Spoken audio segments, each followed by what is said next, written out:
नंदुरबार जिल्ह्यात आदिवासी युवक जयेश वडवी याच्या खुनानंतर विविध आदिवासी संघटनांनी दिनांक 24 सप्टेंबर रोजी नंदुरबार येथे शांततेत मूक मोर्चा काढला। परंतु मोर्चानंतर जिल्हाधिकारी कार्यालयापुढे घडलेल्या घटनांनंतर पोलीस प्रशासनाने जिल्हाभर कोम्बिंग ऑपरेशन सुरू केले।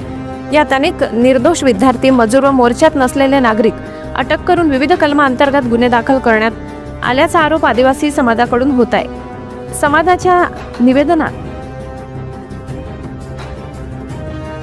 युवकांचे भविष्य खराब होऊ नये, निरपराधांची तात्काळ सुटका व्हावी आणि जे खरंच दोषी आहेत त्यांच्यावरच कडक कारवाई व्हावी अशी ठाम मागणी करण्यात आली। याच पार्श्वभूमीवर आज आदिवासी समाजाने नवापूर तहसील कार्यालयात तसेच नवापूर पोलीस ठाण्यात निवेदन दिले।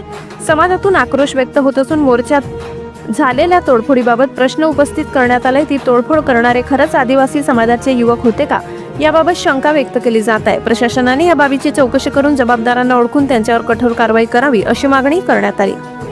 आदिवासी समाजाकडून स्पष्ट करण्यात आले की खरी जबाबदारी जोवर निश्चित होत नाही तोवर निष्पाप युवकांवर अन्याय होऊ नये आणि प्रशासनाने पारदर्शक चौकशी करून फक्त दोषींवरच कारवाई करावी। नवापूर बोलतोय, महाराष्ट्र ऐकतोय, चर्चा नवापूर, लोकशाहीचा बुलंद आवाज। संपादक गिरीश सोनावणे।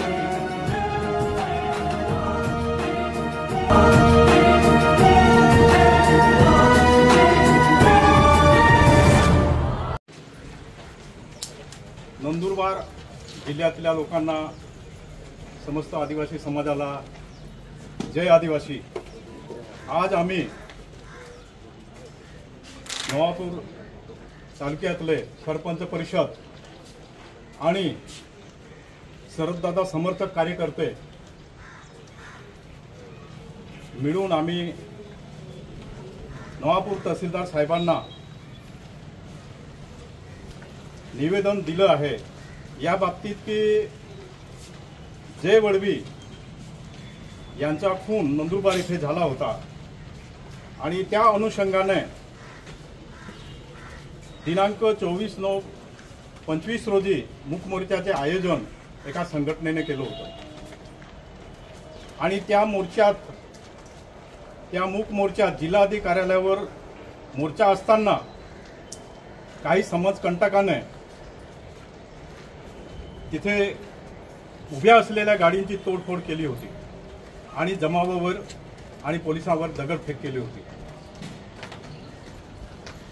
हा जो प्रकार आहे हा फार निंदनीय आहे। आपलं निवेदन कलेक्टर मॅडमने स्वीकारलेलं होतं आणि स्वीकारल्यानंतरही तिथल्या समाजकंटकाने पोलिसांवर आणि जमावावर दगडफेक करणे आणि गाड्यांची मोडतोड करणे या घटनेचा आम्ही तीव्र निषेध करतो आणि त्या अनुषंगाने अज्ञात समाजकंटकावर गुन्हा दाखल झाला आणि पोलिसांनी कॉम्बिंग ऑपरेशन सुरू केलं। त्यामध्ये सुमारे 150-200 लोकांना अटक केलं। त्याच्यामध्ये कॉलेजमध्ये जाणारे विद्यार्थी आणि नंदुरबार शहरात मजुरीचे काम करणारे काही मजूर अटक करण्यात आले। तर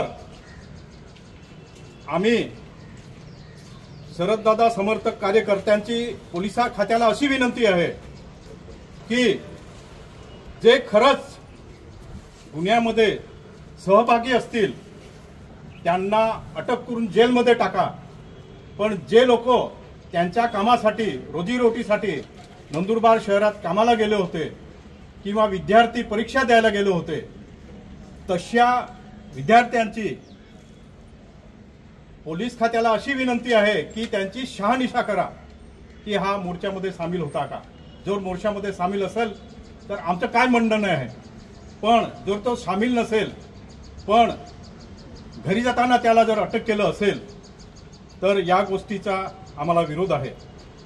तसेच आज आम्हाला इथपर्यंत येण्याचं कारण असं आहे की घटना होऊन जवळजवळ 1 महिना होण्यास आला आहे, तरी नंदुरबार जिल्ह्यातला कोणताही आमदार किंवा खासदार किंवा जिल्हा परिषद सदस्य किंवा जिल्हा परिषद अध्यक्ष किंवा सामाजिक कार्यकर्ता काहीच बोलायला तयार नाही आहे।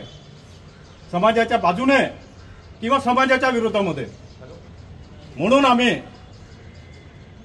असं ठरवलं की ही जी खदखद आहे ही प्रशासनाला सांगू. म्हणून आज आम्ही हे निवेदन तहसीलदार साहेबांना दिलं आहे.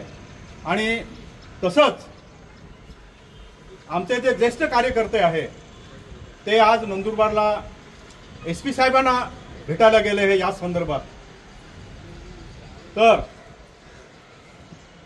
पोलीस प्रशासनाला आमच्या सर्वांतर्फे समस्त आदिवासी समाजातर्फे ही विनंती आहे की जो खरा दोषी असेल त्याला तुम्ही अटक करा. आणि तो जर तुमच्या व्हेरिफिकेशनमध्ये जर निर्दोष आढळला तर कृपया त्याची सुटका करावी अशी विनंती करून माझे दोन शब्द समाप्त करतो.